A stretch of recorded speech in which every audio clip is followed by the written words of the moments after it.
We walk into a pharmacy or a store and are confronted with dozens, no, hundreds of hair products. Shampoos, ampoules, tonics, masks, all promising the same things: growth, shine, strength, volume. But how many actually work? How many are backed by science? And how many are just really good marketing? That's why I decided to make this video. Today I'm going to show you 5 products that not only work, but are supported by scientific evidence, offer great cost effectiveness, and, most importantly, can make a real difference in the health of your hair.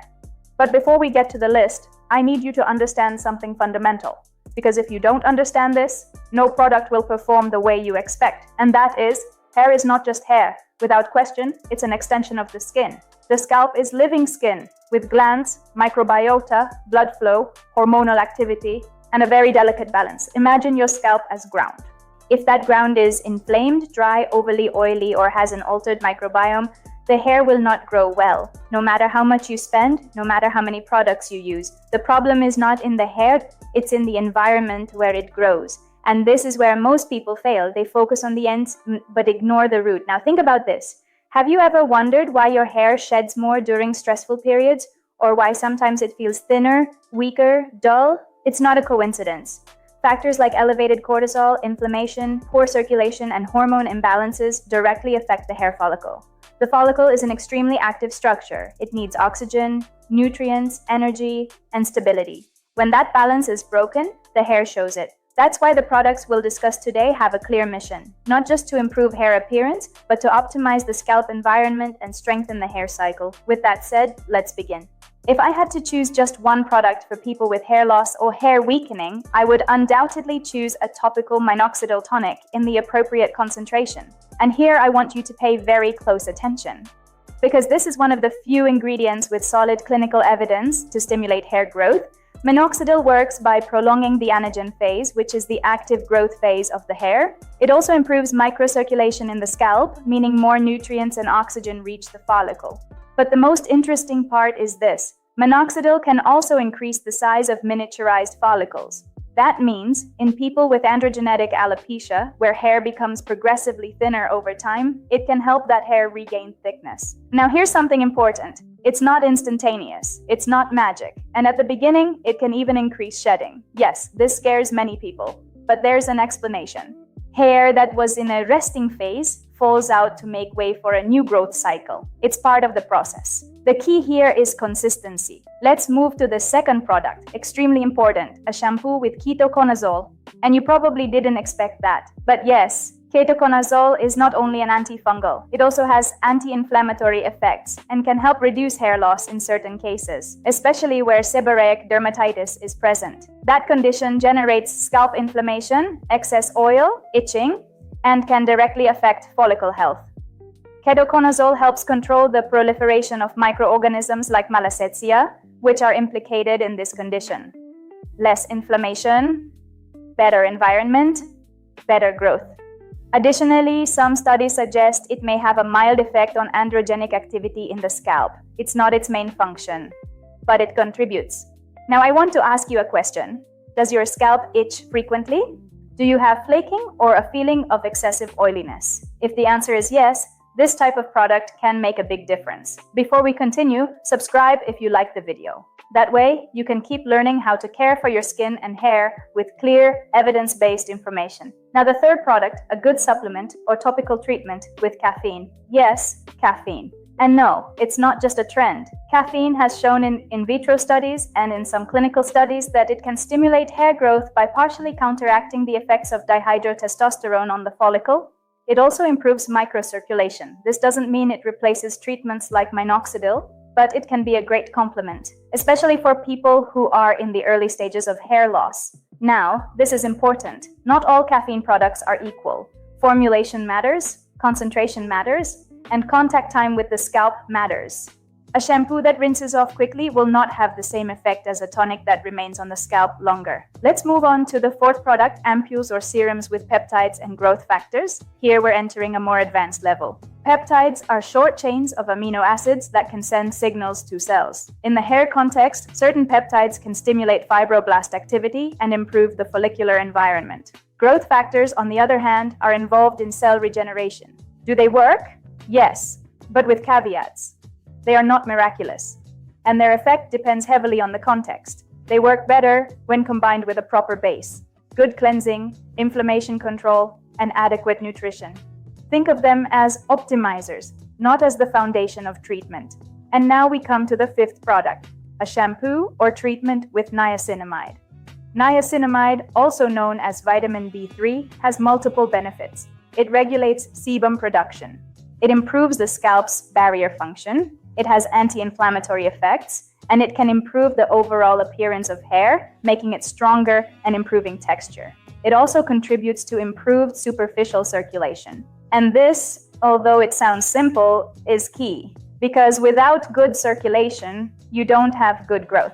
Now, I want to tell you something I see constantly. People buy very good products, but they don't see results. Why? They don't use them correctly, or they're not consistent, or they have habits that sabotage everything. Poor sleep, constant stress, very restrictive diets, deficiencies of iron, zinc, or protein. All of this directly impacts the hair.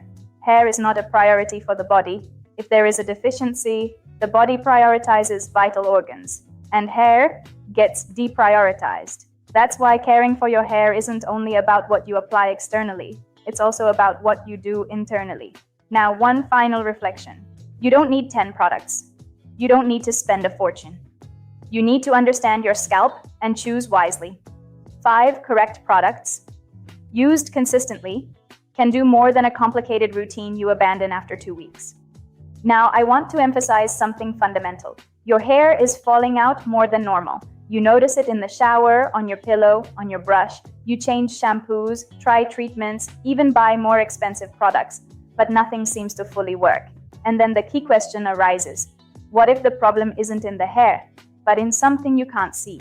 Today, we're going to talk about 2 concepts that can completely change how you understand hair health: scalp microinflammation and the appropriate washing cycle.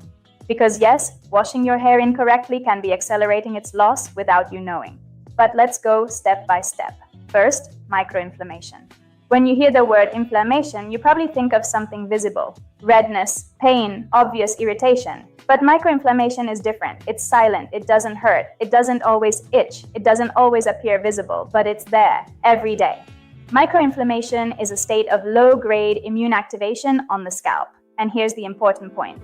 That state directly alters the hair follicle environment. Imagine the follicle as a factory that produces hair. To function well, it needs stability, oxygen, nutrients, and a balanced environment. Now imagine that factory surrounded by constant alarm signals, pro-inflammatory cytokines, free radicals, oxidative stress. The factory doesn't close, but it begins to work poorly. It produces thinner hair. It shortens the growth phase, and in many cases, the hair enters the shedding phase earlier. This is not theory. Trichology studies have shown that conditions like androgenetic alopecia, telogen effluvium, and even alopecia areata have an inflammatory component. Now, the most interesting part, microinflammation doesn't always arise from disease.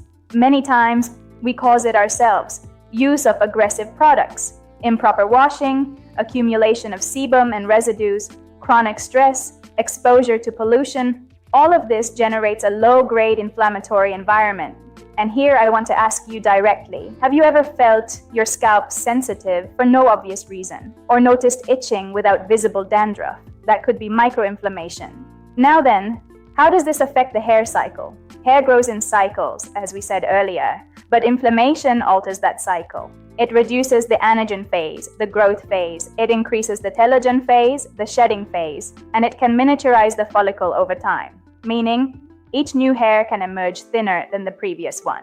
Now we move to the second point, the washing cycle. And there are many myths here. People who believe washing every day is bad. Others think the less you wash, the better. The reality is more complex, and it depends on your scalp, not just your hair type. This is key. You can have dry hair, but an oily scalp, and if you don't wash properly, you accumulate sebum, dead cells, and pollutants. That feeds microinflammation. So, how often should you wash your hair? It depends, but there are general principles based on physiology. If you have an oily scalp or a tendency to seborrheic dermatitis, frequent washing, even daily if necessary, this helps control excess sebum and microbial overgrowth. If you have a normal scalp, every 1 to 2 days is usually appropriate. If you have a dry or sensitive scalp, you can space washes more, but don't allow residue to build up. Now, more important than frequency is how you wash, because this is where many people make mistakes. First, shampoo should be applied to the scalp, not to the ends. The ends are cleansed by the lather that falls down. Second, you don't need large amounts. A small amount, well distributed, is enough. Third, the massage matters, but it must be gentle. Don't scratch. Don't use your nails. Don't create excessive friction. A gentle massage improves circulation without damaging the skin. Fourth, contact time. This point is crucial. Leaving shampoo on for at least 1 minute allows the ingredients to work. And if it's a medicated shampoo, it should be in contact for 5 minutes, especially if it contains actives like ketoconazole, caffeine, or niacinamide. Fifth, rinsing. It must be complete. Shampoo residue can irritate the scalp and contribute to inflammation. Now, something almost no one mentions. Double shampooing. The first wash removes superficial dirt. The second cleans more deeply, or is where you can apply your medicated shampoo. This is especially useful if you use many styling products or if you have an oily scalp.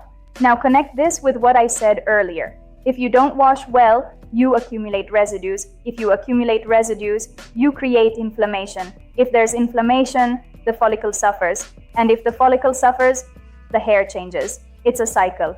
But here comes the good news. You can also break it. A clean, balanced scalp without inflammation is the best environment possible for hair growth. You don't need complicated solutions. You need consistency. You need to understand your body. And you need to stop following general rules that don't apply to everyone, because your scalp is unique. And when you begin to treat it as such, your hair notices stronger, shinier, healthier, and in many cases, less shedding. Now, I want to talk about something many people completely overlook, and that, in my practice, makes the difference between continuing to try products without results and truly understanding what's going on with your hair.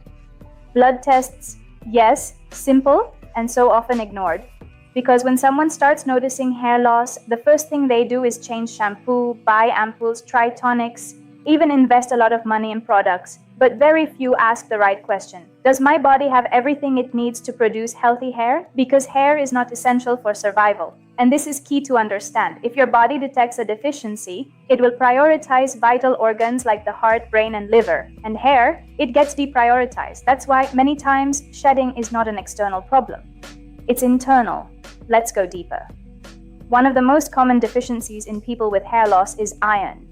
And here I want you to pay close attention. It's not enough to measure hemoglobin. Many people have normal hemoglobins but low ferritin levels.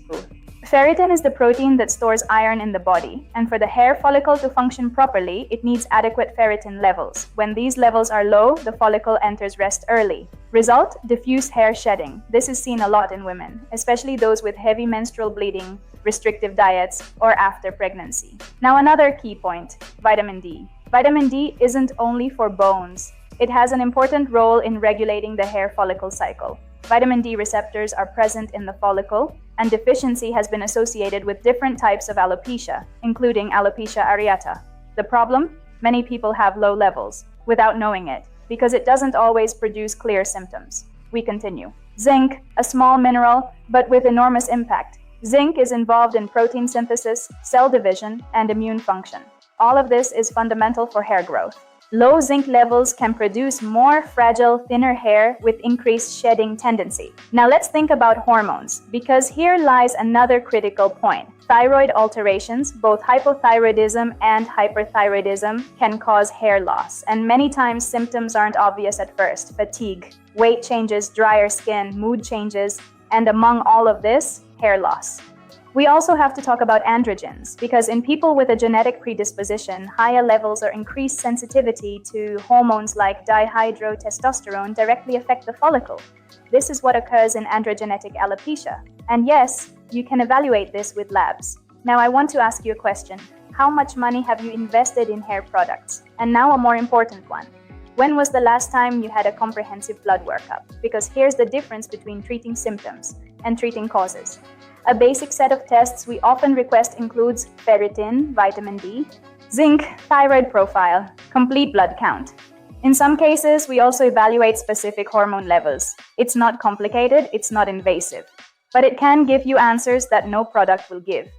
Now, something important. This is not about supplementing just in case. That's another common mistake. Taking iron without need can be harmful. Taking too much zinc is also problematic. Even vitamin D in high doses can have adverse effects. That's why everything must be guided, based on results, based on evidence, because every body is different. And what works for one person may not work for another, or may even cause harm. Now, I want to tell you something I see frequently. Patients arrive after months of trying treatments without success. We run tests and find a clear deficiency. We correct it. And in a few weeks, the shedding improves. Not because a product changed, but because the body had what it needed again. That's why if you're dealing with hair loss, don't stay on the surface, look inside, ask the right questions, and seek real answers. Because the hair often doesn't fall out because of what you put on the outside, but because of what's missing inside. Now I want to hear from you. Have you tried any of these products? Have you noticed changes in your hair during periods of stress or hormonal shifts? Leave it in the comments. I love reading you. And if you found this content useful, subscribe if you liked the video. We'll keep learning together how to care for our skin and hair with science, clarity, and common sense.